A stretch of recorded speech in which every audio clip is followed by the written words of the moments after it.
ইরানের সর্বোচ্চ নেতা আয়াতুল্লাহ আলী খামিনি জোর দিয়ে বলেছেন, পারমাণবিক কর্মসূচি নিয়ে তেহরান যুক্তরাষ্ট্রের সঙ্গে কোনো ধরনের সরাসরি আলোচনায় বসবে না।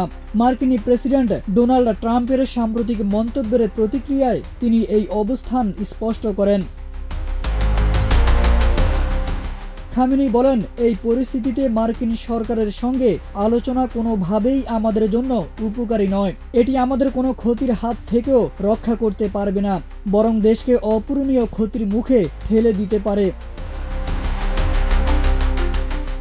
আমেরিকা প্রতিশ্রুতি ভঙ্গ করে, মিথ্যা বলে, প্রতারণা করে এবং সামরিক আগ্রাসনের হুমকি দেয় জানিয়ে তিনি যোগ করেন, তারা সুযোগ পেলে মানুষ হত্যা করবে, পারমাণবিক কেন্দ্রগুলোতে হামলা চালাবে। এ ধরনের বাস্তবতায় তাদের সঙ্গে আলোচনা একরকম আত্মঘাতী সিদ্ধান্ত।